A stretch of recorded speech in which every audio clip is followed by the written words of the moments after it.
No one inside the paddock was prepared for what unfolded that quiet afternoon in Valencia. There was no grand announcement, no dramatic unveiling, just a motorcycle rolling down pit lane guided by a rider who wasn't supposed to belong there yet. Within a handful of laps, data screens began to glow.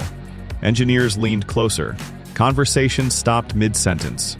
Something was different. Toprak Razgatlıoğlu wasn't simply testing machinery. He was making a statement without saying a word. What followed would ripple through Yamaha's garage, unsettle the MotoGP hierarchy, and quietly begin a chain reaction that would redefine careers long before the championship lights ever went out. Toprak Razgatlıoğlu's journey had never followed a conventional racing blueprint.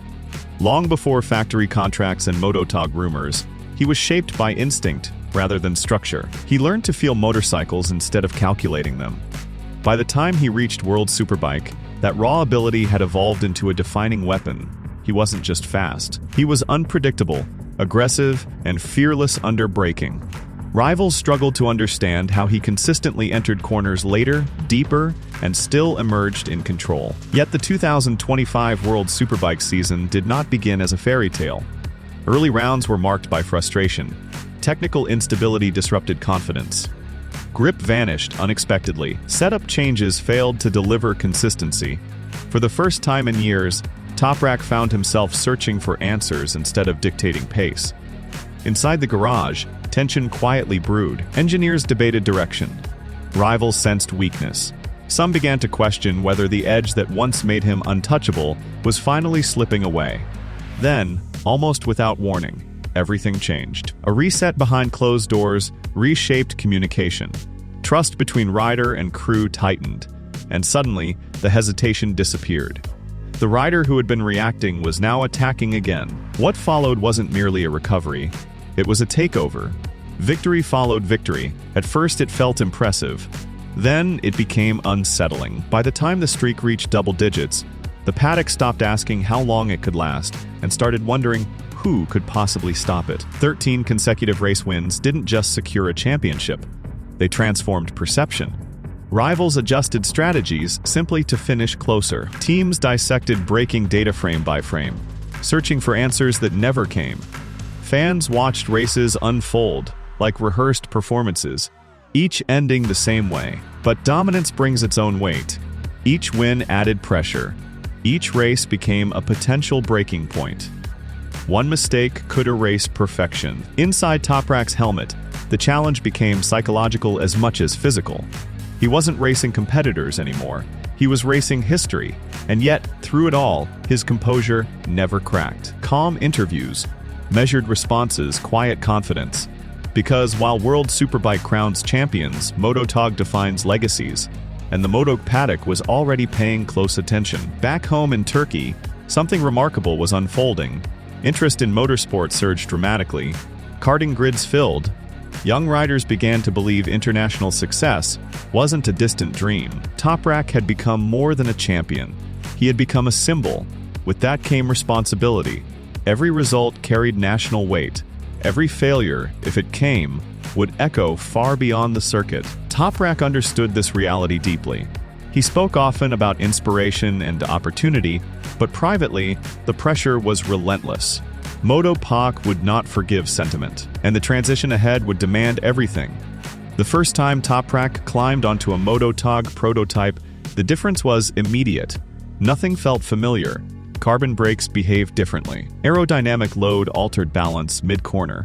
Tires punished even minor misjudgments. The riding style that defined his career suddenly required refinement. His late braking, once unstoppable, needed recalibration.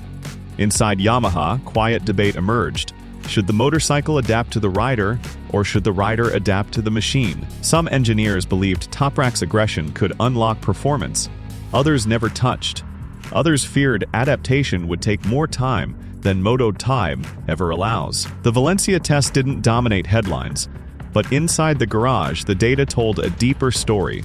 Brake pressure traces raised eyebrows. Entry speeds hinted at enormous untapped potential. Toprak wasn't comfortable yet, but he was learning at a pace that unsettled even seasoned engineers. Public expectations for 2026 remained modest points finishes. Clean races, learning weekends. Privately, the stakes were far higher. MotoGP rookies are not given patience. Contracts are negotiated before confidence settles. Comparisons arrive instantly. Social media debates intensified. Some questioned whether Superbike's success could translate at all. Others defended his raw talent fiercely. Early results fluctuated. Strong sessions followed by difficult Sundays. Momentum built, then collapsed. With each inconsistency, pressure grew heavier. Inside the garage, emotions ran high. Communication had to be flawless. Small errors carried enormous consequences. And for the first time in years, Toprak faced something unfamiliar. Self-doubt, not imposed by critics, but whispered internally. Still, quitting was never considered, because behind closed doors, Yamaha's focus was already shifting beyond 2026. While the paddock obsessed over immediate performance, engineers were preparing for what came next. Regulatory changes, technical resets, opportunities to reshape the bike's philosophy. Quietly, 2027 became the real target. Development paths aligned with Toprak's strengths: front-end confidence, braking stability, aggressive corner entry support. The motorcycle wasn't finished, but the vision was clear. Internal conversations changed tone. Not if, when, and one name surfaced repeatedly as the benchmark. Marc Marquez, not as an enemy, not as an idol, as the standard. Toprak never framed Marquez emotionally. He framed him competitively. To challenge Marquez wasn't arrogance, it was clarity. Greatness in MotoGP is measured against the greatest. Psychological battles began long before they would share a championship fight. Media comparisons intensified. Fans chose sides. Every improvement carried a quiet implication: preparation. Toprak Razgatlıoğlu did not enter MotoGP to participate.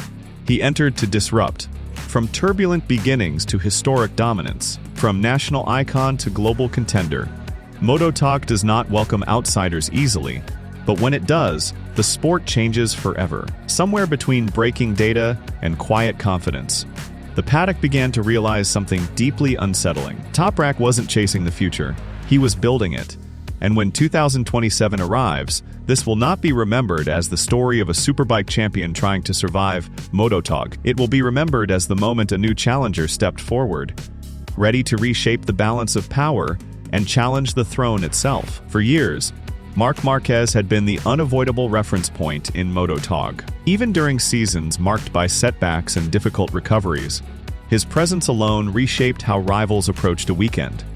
He wasn't just another rider on the grid. He was the measure of courage, precision, and mental resilience.